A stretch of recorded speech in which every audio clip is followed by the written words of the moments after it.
नमस्कार, आप देख रहे हैं न्यूज फॉर नेशन और मैं हूं प्रियदर्शन।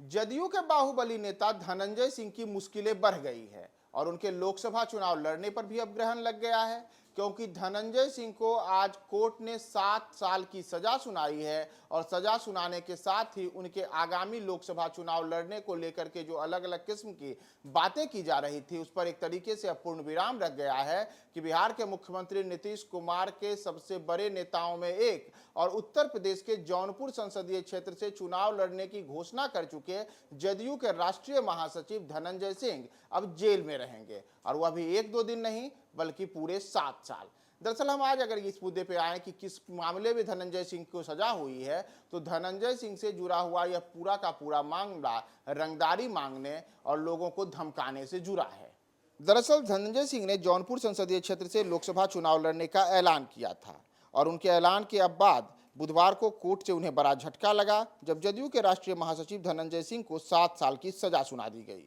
वर्ष 2020 में नमामि गंगे प्रोजेक्ट के तहत एक मैनेजर के अपहरण और रंगदारी मामले में जौनपुर की एमपी एमएलए कोर्ट ने बाहुबली धनंजय सिंह को 7 साल की सजा सुनाई है। उन्हें एक दिन पहले ही कोर्ट ने इस मामले में दोषी करार दिया था, साथ ही पूर्व सांसद को जेल भी भेज दिया गया था। लेकिन अब उन्हें जब सजा सुनाई गई है तो यह सजा की अवधि 7 साल है। ऐसे में धनंजय सिंह अब चुनाव लड़ेंगे, इसे लेकर के जो संशय व्यक्त किए जा रहे थे उस पर करीब करीब मुहर लग गई है कि जदयू नेता अब चुनाव नहीं लड़ेंगे। दरअसल बाहुबली धनंजय सिंह पर इसके पहले भी कई गंभीर आरोप दर्ज हैं। उन्हें अलग अलग मामलों में पुलिस के द्वारा अलग अलग अभियानों का सामना करना पड़ा है। इतना ही नहीं, पिछले बार जब उत्तर प्रदेश में विधानसभा के चुनाव हुए थे तब धनंजय सिंह को जदयू ने वहां टिकट दिया था, लेकिन उसमें भी उन्हें सफलता नहीं मिली थी। और अगर हम मामले में आए किस मामले में उन्हें सजा हुई है, तो जैसा मैंने आपको बताया कि नमामि गंगे प्रोजेक्ट में मैनेजर अभिनव सिंघल का करीब 3 साल 10 महीने पहले अपहरण करने, रंगदारी मांगने और गाली गलौज कर धमकाने के मामले में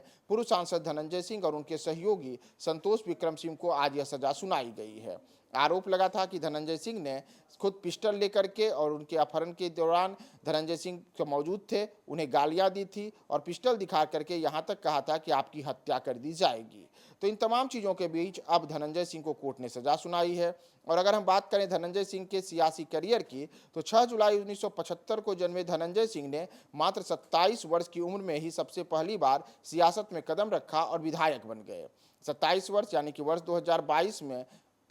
वर्ष 2002 में पहली बार निर्दलीय विधानसभा का उन्होंने चुनाव लड़ा और यूपी विधानसभा पहुंच गए। इसके बाद वर्ष 2007 में वे जदयू के टिकट पर विधायक बने और उसके बाद लगातार वे अलग अलग चुनाव लड़ते रहे, जिसमें वर्ष 2009 में उन्होंने बसपा के टिकट पर लोकसभा का चुनाव लड़ा और अच्छे खासे वोट कर से जीत करके संसद में पहुंच गए। इतना ही नहीं, अगर हम धनंजय सिंह के निजी जीवन पर भी नजर डालें तो धनंजय सिंह वह शख्स हैं जिन्होंने 1-2 नहीं बल्कि 3 शादियां की। उनकी पहली शादी करीब 9 महीने तक चली और संदिग्ध परिस्थितियों में ही उनकी पत्नी ने सुसाइड कर लिया। उसके बाद उनकी दूसरी शादी भी टूट गई और वर्ष 2017 में आंध्र प्रदेश की श्रीकला रेड्डी से उन्होंने तीसरी शादी की। और अब उन्होंने एक बार फिर से सियासी तौर पर जब अपना कदम आगे बढ़ाने के लिए वर्ष 2024 के लोकसभा चुनाव में जौनपुर संसदीय क्षेत्र से चुनाव लड़ने की कुछ दिनों पहले ही घोषणा की, तो उसके ठीक पहले अब धनंजय सिंह को कोर्ट से झटका लग गया है और जदयू के महासचिव अब चुनाव नहीं लड़ेंगे, इस पर करीब करीब मुहर लग गई है।